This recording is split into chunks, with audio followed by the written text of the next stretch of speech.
broadcasting live from Hostages Square in Tel Aviv, where it has been an emotional morning here, as crowds have gathered on the square watching and waiting to see the faces of the 3 men released today as part of the ceasefire deal between Israel and Hamas. The 3 men were paraded in KH Yunus in southern Gaza. A little earlier in the day, they were released from captivity by Hamas and by the other group in Gaza that have been holding them over the last 16 months, Palestinian Islamic Jihad. They are Yehorn, 46-year-old Sagi Dedelchen, and Sasha Trufanov. They were paraded before being handed over to the Red Cross. The men who had spent nearly 500 days in captivity will undergo medical examination and meet family members. Now these are live pictures from Rain in southern Israel, where you can see there a helicopter waiting to bring those 3 hostages to Tel Aviv, where they are going to undergo quite a thorough investigation and quite a thorough medical examination. Both external medical examination but also psychological evaluation to try to determine whether they are in a stable state now to be able to readapt to their normal lives. Sagi Dilken, one of the 3 men who has been released, has now met his wife, who gave birth to their 3rd child in December 2023, 2 months after he was captured. And he has said, "I am great." He is meeting his 3rd daughter for the first time. You can see there one of the helicopters preparing to take off a short trip to Tel Aviv, where they will now have medical examinations. Now, these are also live pictures that are coming to us from Offer Prison in the occupied West Bank, where 369 Palestinians are due to be released. Some of them already have been released indeed as part of this ceasefire deal. These are Palestinian prisoners who were held, in some of them, for life sentences, convicted of very serious crimes, murder and attempted murder and attacks on Israelis, but the majority were arrested and held after the 7th of October. The exchange was thrown into doubt earlier this week after Hamas said it would end the release, accusing Israel of violating the truths, something it's denied, but Egyptian and Qwari mediators helped to stop the ceasefire deal collapsing, so you can see they're back in the skies above southern Israel, that helicopter now in the air, preparing to take the hostages to Tel Aviv, where they will meet more of their families. And as I say, they will have the medical checks and to spend a few more days in hospital.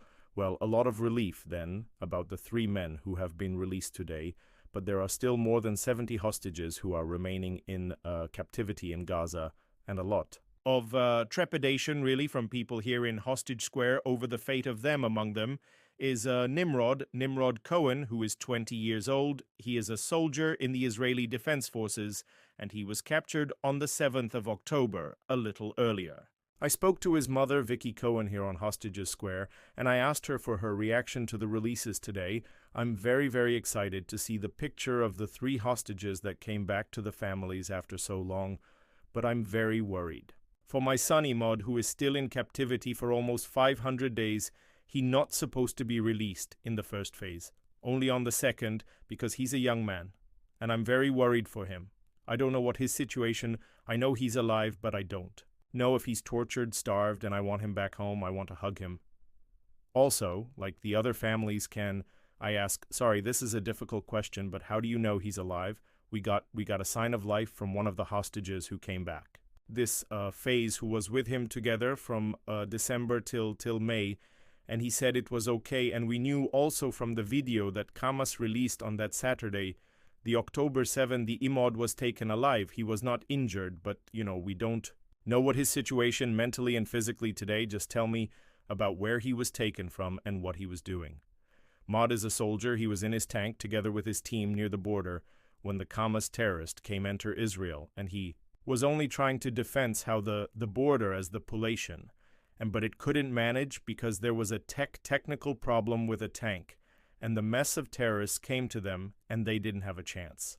Vicky, what has the last 16 months been like for you and your family? Oh, it's a nightmare. We don't leave. We don't sleep. There is uncertainty about everything, even about the deal, the first, the second, the first phase. It can collapse every minute. It's very fragile.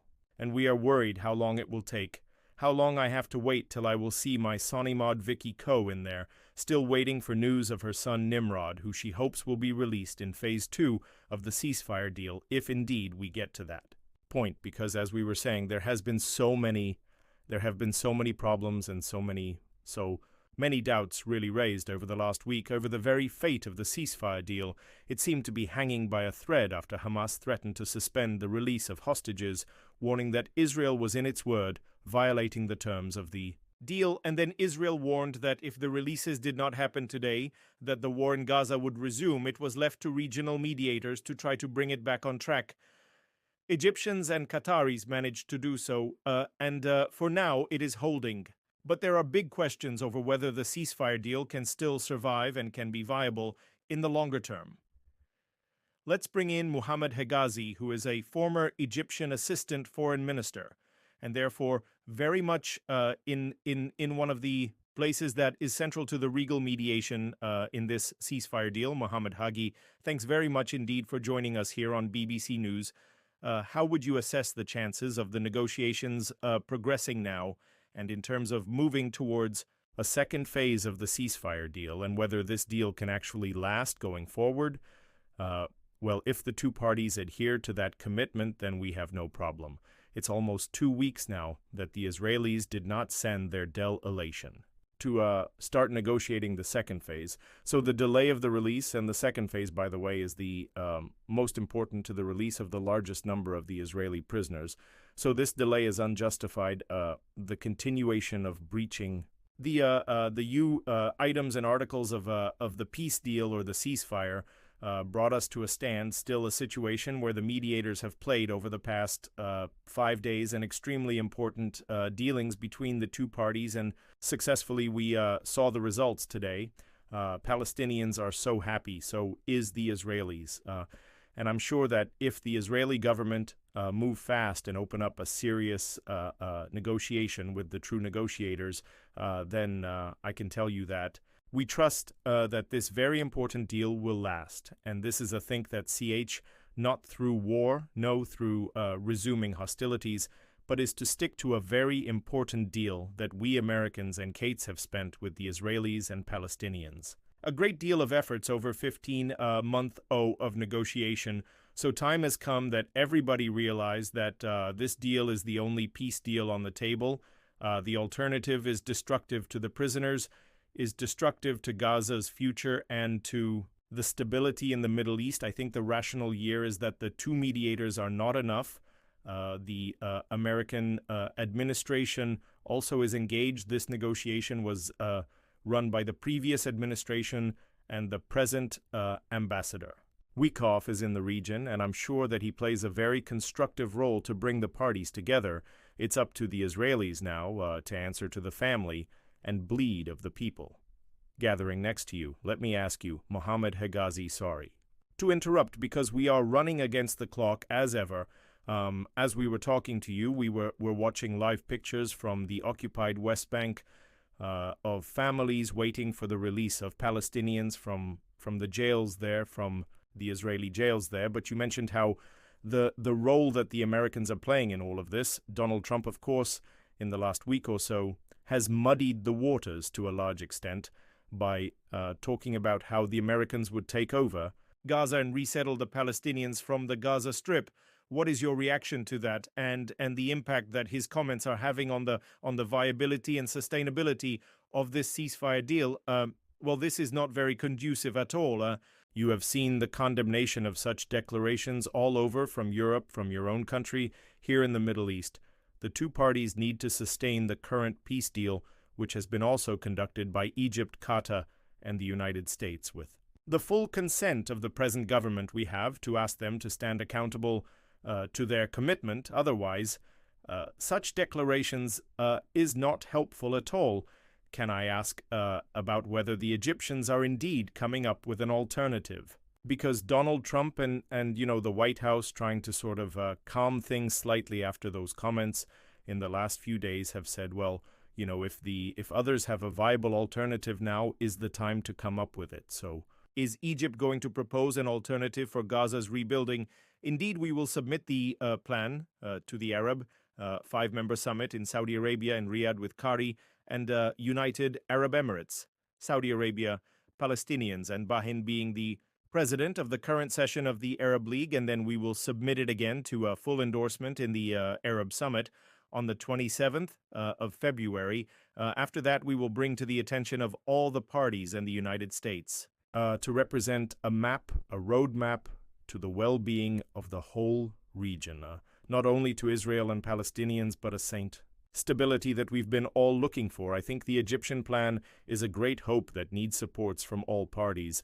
Mohammed Hegazi, former Egyptian Assistant Foreign Minister. Thank you very much indeed for your thoughts and insights here. On BBC News, well, a reminder that as part of the ceasefire deal Gazan are replacing to what remains of their homes, many of them now just in rubble in northern Gaza, and also the ceasefire deal should be seeing a surge of aid getting into Gaza. And while quite a lot of supplies and vital humanitarian aid has been getting in, one of the disputes between Hamas and Israel has been over the provision of mobile homes and caravans that are stacked up at the Egyptian border with Gaza. And in Gaza, they desperately need those to go into the territory in order to provide shelter for displaced Gazans. But Hamas has accused Israel of holding them up. We wait to see whether or not they will get into the territory. But of course, the humanitarian situation on the ground remains very, very bad after 16 months of this war. Steve Cutts is CEO of Medical Aid for Palestinians, and he outlined some of the vital needs that there are on the ground in Gaza. Some aid is getting in, and I think that has to be welcomed. And of course, we're incredibly pleased that the ceasefire plan is now back on course. The temporary ceasefire does need to become a permanent ceasefire, but so much is needed. I mean, this isn't the end of the risk to the Palestinians in Gaza. You know, they are suffering from lack of medical treatment. They need shelters, and shelters haven't been getting through to the extent needed. There are food shortages and obviously clean, drinkable water. So it's a massive challenge ahead, and we would call the opening up of all routes into Gaza and the absolutely unfettered access of humanitarian assistance of this stage.